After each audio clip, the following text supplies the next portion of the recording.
Alright, here's the thing. Whether or not you or I or anyone actually has ADHD is the subject of extremely nuanced debate across medical, social, sexual, political, whatever spectra. What matters to me is how my personal difficulties with focusing have devastated my general sense of well-being. I was diagnosed with ADHD around 2020 based on an evaluation of symptoms that had been present since I was about 9 years old. Much like my fellow ADHD peers, I have spent my entire life trying, failing, and then trying harder to cope with my various symptoms so that I may someday become a productive member of our decaying capitalist regime.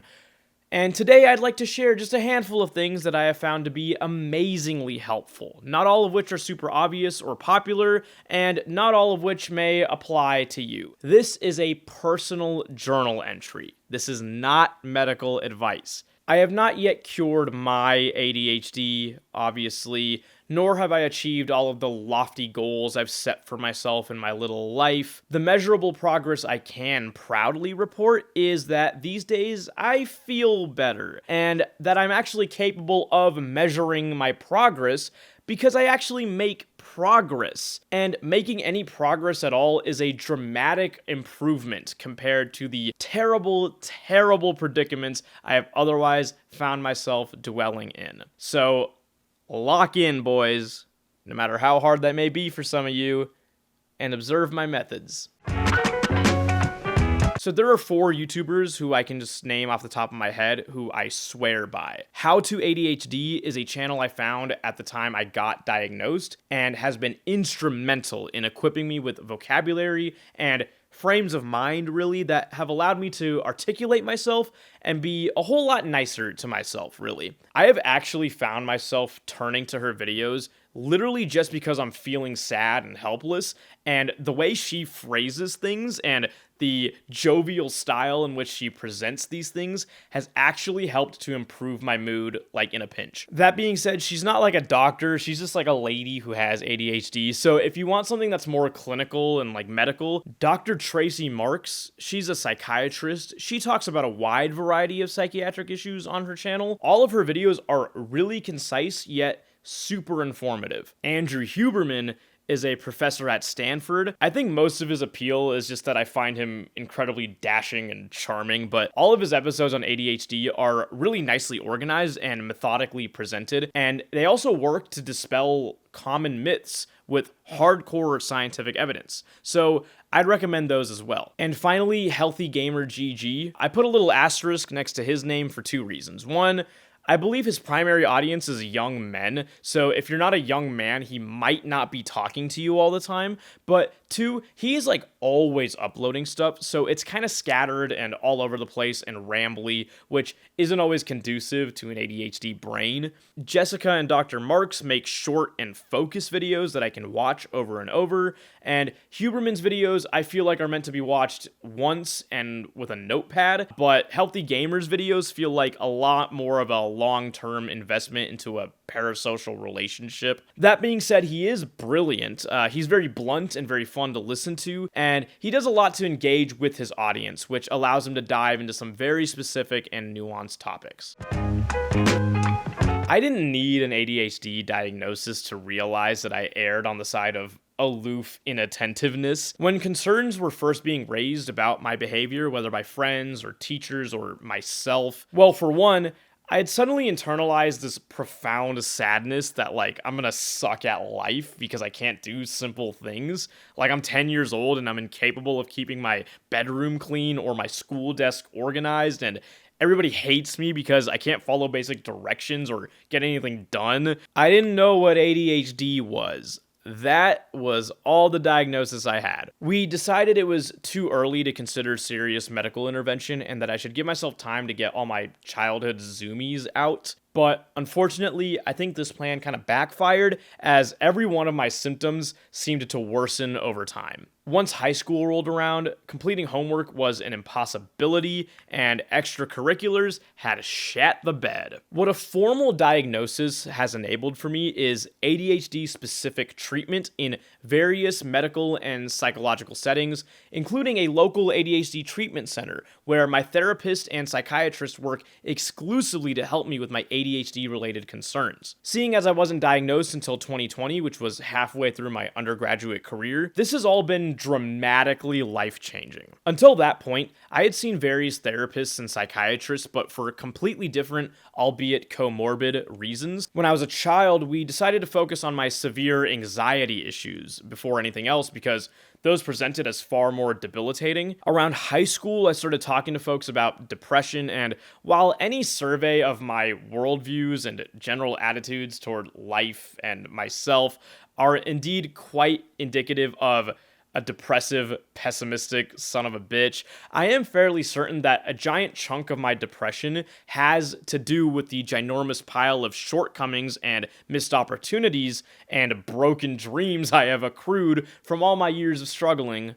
with ADHD. Now that ADHD is my front and center mental health focus, and while I wouldn't dare discount the beautifully drawn out existential conversations I've had throughout my years of talk therapy, I've never felt better. The things in my life that have affected me most directly and most often and most devastatingly are now being taken ultra seriously, and the treatment regimens are proving remarkably effective. I take Adderall, or I take the Obamacare version of Adderall. I take an amount of extended release pills that is considered on the lower side of things, and I do not take it every day. I like having days off where I can relax, knowing I don't have any pressing expectations.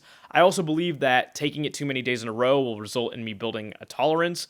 All my real smokers know, you gotta take tea breaks. My experience on Adderall is very similar to what I've heard a lot of people say, which is I feel the clouds in my brain just dissipate. There's a sort of quiet clearness to the way I can now think and process information, which enables me to get started and work for long, sustained hours on stuff that usually has felt impossible and overwhelming. I don't really feel jittery or hyper. I will report that I did recently increase my dose, and for the first week or so of that, I definitely felt a little bit more hyperactivity, but that resolved itself over time, and nobody who loves me and cares about me reported anything concerning about my behavior. If anything, they seemed happy that I was acting more like myself because I was showing more engagement and excitement. I say this to say that I'm not methed out. I really don't feel like I'm on drugs, and I haven't built a weird addiction or dependency on it, and I'm someone who's suffered from substance abuse before, so I take stuff like that very seriously. One big thing I do like to point out that always surprises people is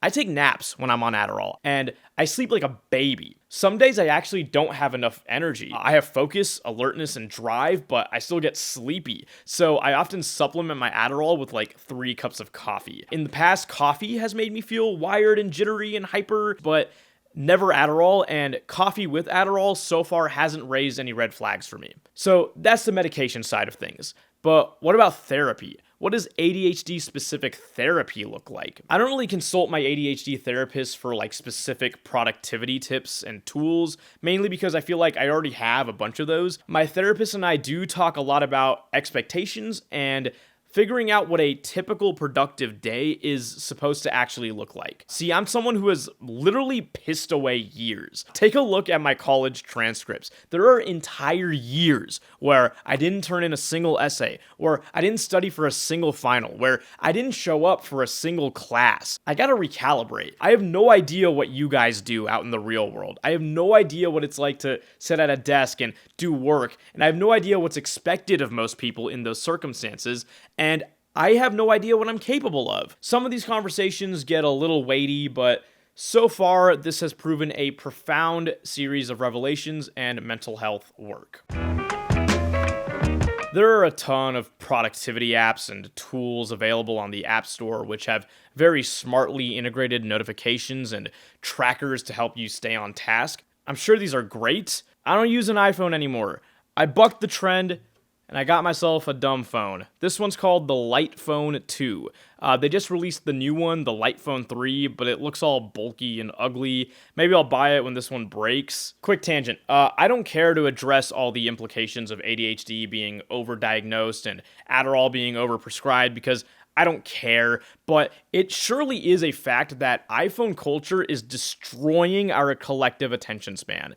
And as someone with ADHD who then got exposed to iPhone culture in my teens, I can attest to how truly gnarly this whole situation is. I don't even like social media. In fact, I actually found myself disliking people more because of how boring or self-indulgent and obviously dishonest their posts were. And yet, I would scroll for hours. I'd be hanging out with people I love in real life, and I'd just be scrolling. I lost tons of sleep to scrolling. If I ever had like an essay due or any serious project that required a lot of sustained brain power, I forfeited all of my available time to just bullshitting on my phone. This thing is way too overstimulating, and it is ruining my life. My ease of access to all this information and all these pseudo-social connections has created really awful habits and, in turn, has destroyed my ability to just be a person out in the world. The Light Phone doesn't have any apps on it. It has calls and texts, and I can look up phone numbers and addresses of businesses. It also syncs with my Google Calendar and gives me calendar notifications. Since switching to this phone, I've deleted the majority of my social media accounts. I think I'm only on Letterboxd and LinkedIn, unless there's something I forgot to delete, and I have no desire to look back. Because, oh my goodness, I am so much happier now. One thing about this phone that's objectively a con, but which I look at as a pro, is it's got an e-ink screen. E-ink screens are notoriously slow.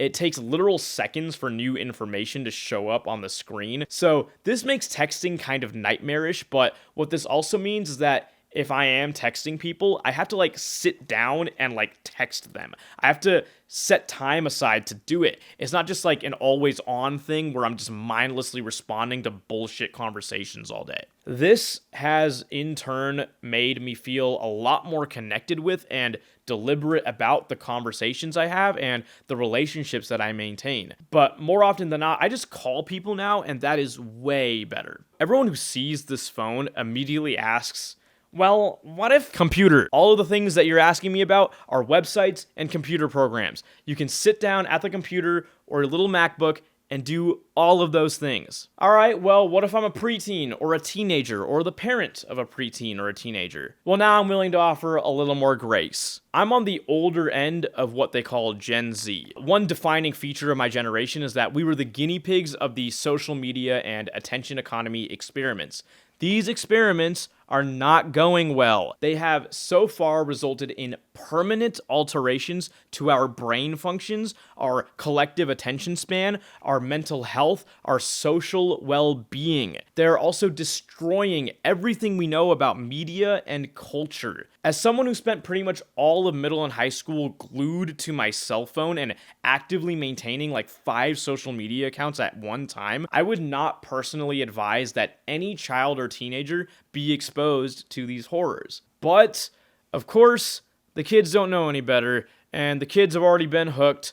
All your friends are on Snapchat or whatever. All the hangout plans are being made on the Snapchat group chat. This phone doesn't have Snapchat. If you're excluded from that, there's a chance that you're going to be excluded from friendships because you're not going to know where the squad is posting up and when. You're not going to know what everyone's talking about. You're not going to know about the latest inside joke. I get it. You guys are under the illusion that you need to stay connected and that you're responsible for keeping Snapchat in business. So here's my 2 options for you. Option 1, learn moderation now and learn it fast. Let your parents set up guardrails for how long you can be on your phone or the hours you're allowed to use it. If there is a social media app that your friends use that you don't personally see any value or entertainment in, delete it. Delete it now. It'll serve you better in the long run to minimize your digital footprint as much as possible. Option 2, have 1 or 2 or 4 close friends who will reliably text you or call you or show up to your front door when real stuff is actually going down. This allows you to duck all the toxic online stuff while still maintaining your relationships. This method requires that you put your social life in the hands of some teenager who's inevitably going to forget or who feels like it's too much effort to reach out to you, but these are the sacrifices you should be willing to make. Find better friends, or establish some kind of routine, like Tuesday after school is always Taco Bell Tuesday. That's all I got for you. Sorry if you're watching this with your parents and they're agreeing with everything I've said, and this results in the confiscation of your beloved iPhone. You can yell at me in the comments. The light phone's greatest downfall, in my opinion, is its lack of GPS. It claims to have one, but it doesn't work. Stick a Garmin in your car. In a pinch, you're likely switching to this phone from a smartphone. So on your smartphone, download an offline map of the entire state that you live in, and then delete every app except for maps. And then keep this godforsaken phone in your fanny pack, someplace where you can't easily reach it all the time. Congratulations, you now have a GPS with walking and driving directions that doesn't ruin your life. The other things I'm missing from here are a camera and a music. I've had beef with Spotify ever since I got on it because some of my favorite artists just aren't on there. It also randomly decides to just remove songs, and there are tons of unreleased songs or unofficial releases that I really like listening to. I know they have their local files system, but it rarely ever works for me. YouTube Music kind of solves a lot of my problems because you can just add people's shitty copyrighted re-uploads of songs, but it's copyrighted, so you run the risk of that disappearing too, because YouTube likes to nuke content all the time. So I traveled back to 2003, and I got an iPod. My friend modded it. He stuck 512 gigabytes in it and put on some software called Rockbox, which kind of jailbreaks it. And now I download my music and I put it on here. And this entirely mitigates distractions for me. There was never a time where I'd crack open my phone just to switch the song on Spotify. There was almost always some other bullshit notification on there that I then felt I needed to tend to. This doesn't happen on my iPod because it doesn't do anything. It just plays music. And then I have a digital camera that I carry around with me in the event that I want to take a picture of something. Well, this seems rather excessive and expensive. How are you going to carry all that around? A fanny pack, idiot. Women invented this thing back in the 90s called a purse, and they are phenomenally useful. I am thoroughly on board with this trend. Bring purses back, please. Okay, but what about the cost? You just asked me to buy like 400 different things. All right, hear me out. The Light Phone 2 is about $250 on eBay. And I plan to keep this thing for like at least 10 years. A Garmin GPS is like $100. An iPod with the mods, about $150 to $200. According to eBay, the most expensive thing on this list is the digital camera.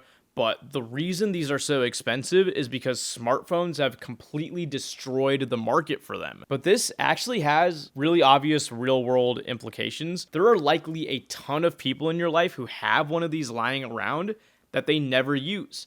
I inherited this one from one of my uncles, and I've owned this one. This is a video camera, but I've owned this one since I was like 10. Otherwise, to be completely honest, this is a really popular camera, and I can't find it for cheaper than $300 on eBay. So the total for all these things comes out to about $800. You know what else costs $800? The new iPhone.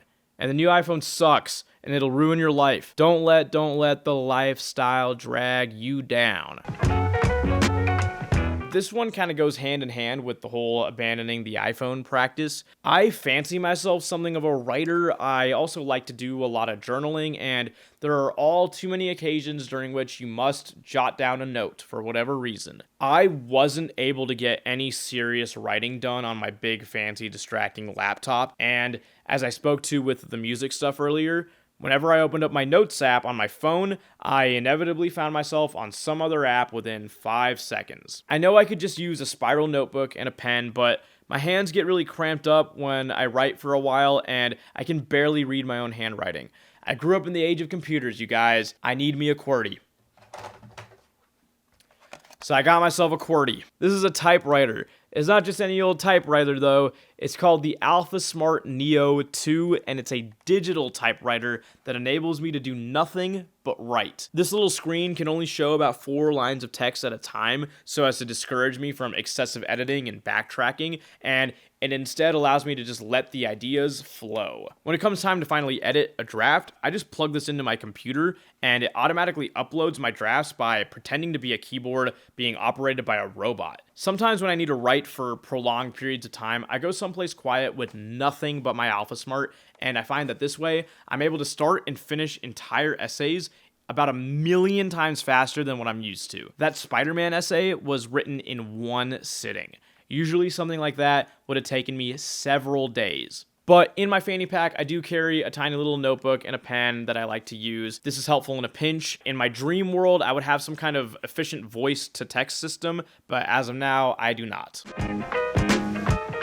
All right, this one has been quite a doozy for me. The first thing I ever fidgeted with was a Rubik's Cube. I learned how to solve one of these when I was like 8 or 9 years old, and then it became my primary preoccupation. This sucks. It sucks because it requires 2 hands to play with and a ton of concentration, which winds up being incredibly distracting. It also sucks because one night, I remember I was up all night trying to get myself to start writing an essay, and I stimmed so fucking hard on this Rubik's Cube that I destroyed my hands for a week. I could not move my fingers for a week. It was brutally painful. So I don't really stim on these anymore. I was a huge fan of Nido, but maybe I'm just like extremely anxious or otherwise I just don't play nicely. But I would break a Nido like every week, and I don't want to set aside a Nido budget. Putty and slime are nice, but they also go bad really quickly, and I hate dealing with the disintegrating texture. So thus far, the thing that keeps me most happy is prayer beads. I actually bought myself this really large and really nice wooden set that I really like the most out of any prayer bead set I've ever used, and I can also wear it around my neck. So I got drip now. Over the years, my friends have also detected my affinity for these things, and they have gifted me several of them. Unfortunately, this is currently the last one standing since I've snapped the strings on all the other ones. I assume it's just because the strings are like flimsy, because I've owned this set for like a couple years now, and I stim out on it like crazy, and it's good as new. Prayer beads are cool because they engage your fingers, and it doesn't take a lot of effort to get real dexterous with it. You can do it with one hand, and you look like a fucking monk too while you're doing it. I mean, spiritual people actually use these to meditate and to pray, and I find that this little ritual of just like counting the beads on the string helps me stay really grounded and locked in. I've never actually seen anyone talk about these in any ADHD circles, so I thought I'd give them a quick shout out here. Beyond this, when it comes to stimming, I otherwise operate within 2 modes. I either need absolute silence or a deafening noise. Silence usually comes with anything that requires sustained brain power accompanied by an inner monologue. Like I need to be able to hear myself think, so the room better be silent. If you're in college, I would highly encourage you to utilize the absolute hell out of your campus libraries. Shout out to Powell Library. You are truly my home away from home. Your local library will abide by the same rules. Cafes are neat, but I personally find them too stimulating, and in Trump's economy, it now costs $8 with oat milk to take a shit. When it comes to noise, though, I keep my iPod plugged into my speakers through an aux cord the size of my house. I need background music if I'm doing something really menial and repetitive, like cleaning my room or doing the dishes or frame-by-frame VFX work in After Effects, where I'm not listening to dialogue and it's just boring rote work. In these situations, I always have a gigantic queue of music going. It doesn't matter if it's got lyrics, I just need something. And while it's nice to listen on headphones, when I get to hyperfocusing, I'm there for like several hours, so I find headphones to be really uncomfortable, and the noise goes right into my brain, and that actually winds up being more distracting. Something ambient and part of the space itself, where it's like bouncing off the walls, is typically a lot more effective for me. Lastly, my desk has gotta be able to stand. I move this baby up and down all throughout the day, because sometimes I just get the zoomies and I need to be able to pace around while I'm in the middle of my work, and other times I need to be strapped the F in like I'm in a race car. An adjustable standing desk solves all of these problems here. The one I currently own is not one I'd recommend because it's shit. It has no real estate, and I cannot kick my feet out because of this useless beam. Google Sheets.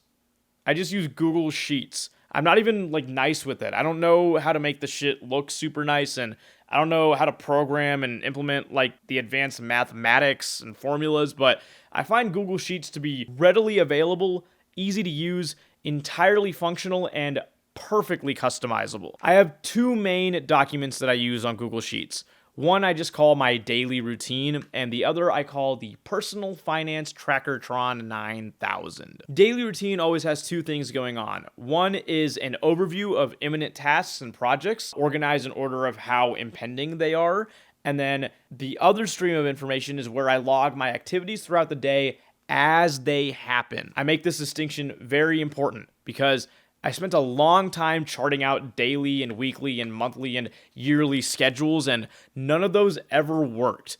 I'd get bumped off course on just like 1 hour in my day, and suddenly the whole day would just turn to mush, and I wouldn't know how to deal with it, and then I would get upset because I'd feel like I just didn't get to do anything today because it didn't go according to my schedule. Nowadays, what I'll do is I'll punch something in at the time that I've started, and only once I've moved on to something else do I make a note of it. And also it's all color coordinated. This makes me really calculated with it. And then having it all on the same document spread out across a new sheet every day makes copying and pasting and comparisons and measuring of progress really neat and easy. The Personal Finance Trackertron is no more functional than like your bank statement or your checking account or like, I don't know, a finance phone app or something. But what I do with it essentially is I enumerate exactly what each of my purchases is. I categorize it based on my main spending categories, and then I have a sum total going on. It's actually not super nice to use because the first step is right-clicking and then hitting new row.